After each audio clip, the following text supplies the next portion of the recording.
कि बेलपत्री का चरित्र का वर्णन करा।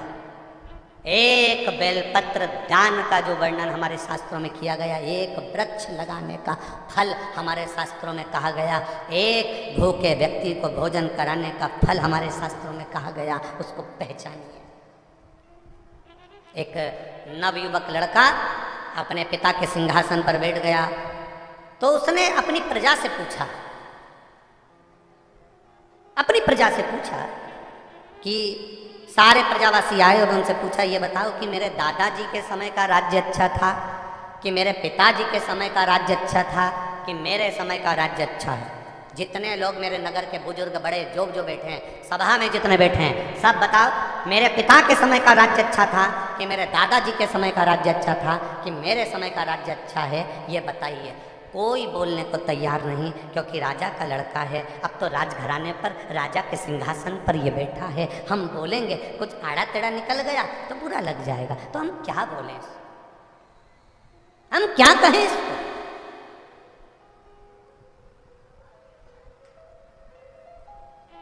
हम क्या वर्णन करें इसको? नहीं बोल, क्या बखान करें हम इसको? कोई नहीं बोला। तब एक बुजुर्ग, एक बूढ़ा सा व्यक्ति बोला, महाराज मैं कहना चाहता हूँ। राजा ने कहा, खुशी खुशी बोलिए।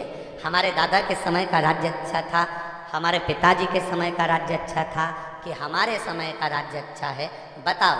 इतने में बूढ़ा व्यक्ति बोला, मैं ये तो नहीं बता सकता, पर इतना जरूर बता सकता हूँ, जब हम बाल्यावस्था में थे, आपके दादाजी का जब राज्य चल रहा था, उस समय पर मेरे जीवन में घटना घटी। क्या घटना घटी? घटना ये घटी कि एक बार मैं लकड़ी काटने जंगल में गया, जंगल से लौट रहा था तो एक सुंदर अबला स्त्री रो रही थी। एक सुंदर अबला स्त्री एक जंगल में रो रही है। सुंदर अबला स्त्री जब जंगल में रो रही थी, तब मैं उस स्त्री के पास गया।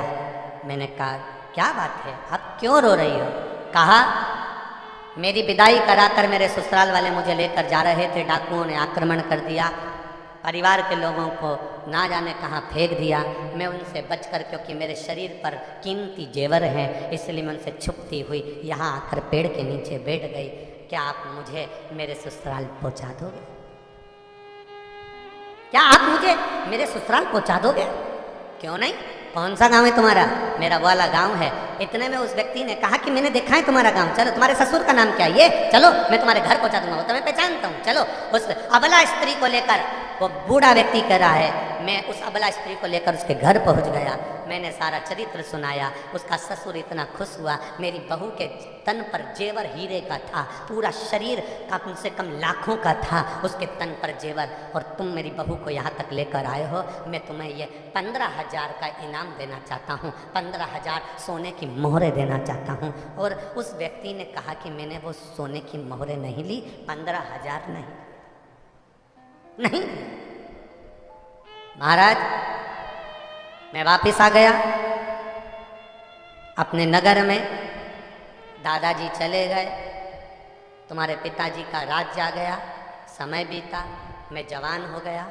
तब मैंने विचार करा, कितना दुख का जीवन जी रहा हूँ आज मैं, कितनी तकलीफ की जिंदगी जी रहा हूँ मैं आज। और इतनी तकलीफ की जिंदगी मेरी जी रही हूँ, इतना तकलीफ की जिंदगी में जी रहा हूँ। अरे उस समय मौका मिला था मेरे को, अबला स्त्री मिली थी, उसके शरीर का जेवर ले लेता और वह 15,000 सोने की मोहरें ले लेता, तो आज मैं खुश होकर जिंदगी जीता।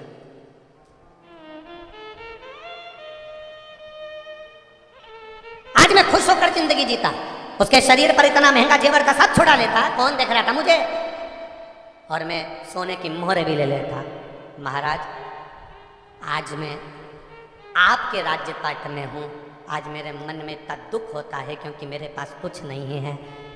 मेरे मन में आया कि उस अबला स्त्री को भी मैं अपना बना लेता और अपनी पत्नी बनाकर रख लेता। सुंदर बहुत थी, युवान थी, और पैसा भी पूरा ले लेता और जेवर भी पूरा ले लेता। महाराज, आज मैं करोड़ों में खेल रहा होता। तो इतने में राजा के लड़के ने पूछा, तुम हमें कहना क्या चाहते हो? बस बूढ़े व्यक्ति ने कहा, मैंने दादाजी का राज्य बता दिया, पिताजी का राज्य बता दिया, आपका राज्य बता दिया, अब इससे ज़्यादा कुछ नहीं कह सकता। राजा के लड़के के आँख से आंसू बहने लगा। मेरे पिताजी ने मुझसे कहा था, जस राजा तस प्रजा, जैसा राजा होता है वैसी प्रजा होती है। दादाजी अच्छे मन के थे, इसलिए उस समय तेरा मन अच्छा था। पिताजी थोड़ी लोभ प्रवृत्ति के थे, उस समय पर तेरे हृदय में लोभ आ गया। और आज मैं युवान स्त्रियों को देखकर उन्हें अपना बनाने का भाव रखता हूँ, इसलिए तेरे मन में वो भाव आ गया। तूने तीनों का बल एक ही कहानी में बता दिया कि तीनों का राज्य कैसा है, तीनों का राज्य कैसा। हमारी सोच, हमारी वृत्ति, हमारा भाव, हम हमारे घर में रह रहे हैं, हमारे घर के बुजुर्ग की सोच क्या है, हमारे घर में भोजन बनाने वाले की सोच क्या है, हमारे घर में रहने वाले का विचार क्या है, हमारे घर में, हमारे गांव में, हमारे नगर में जो रह रहा है। अच्छा, नगर का कोई अध्यक्ष है, गांव का कोई प्रतिनिधि है, गांव का कोई मूल व्यक्ति है, अगर वो ठीक है, उसका भजन ठीक है, उसकी कार्यशैली ठीक है, उसका स्मरण ठीक है, उसकी भक्ति ठीक है, तो आपको भक्ति में मन लगेगा। और जो व्यक्ति कहीं ना कहीं डामाडोल है, तो आपका भक्ति में मन नहीं लग सकता, आपका भजन में मन नहीं लग सकता।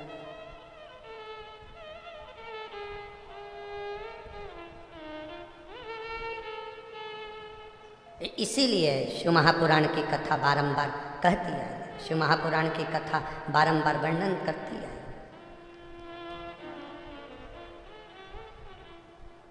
भगवान शंकर की कथा वर्णन करती है।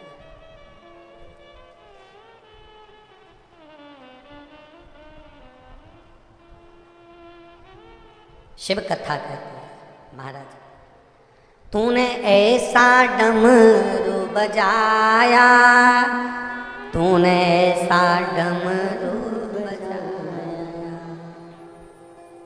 मेरा मन हर लिया, मेरा मन हर लिया। ओ भोलेनाथ दिल तुझको दिया, ओ भोलेनाथ दिल सब गाइए।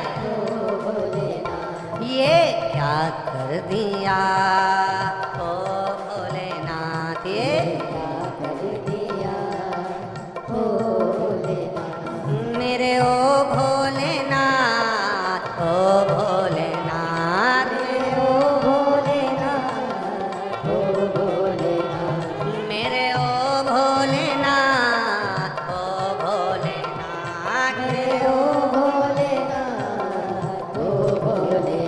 ओ दिल तुझको दिया ओ भोलेनाथ, दिल तुझको दिया ओ भोलेनाथ, ये क्या कर दिया ओ भोलेनाथ, ये क्या कर दिया ओ भोलेनाथ। आओ से बड़े प्रेम से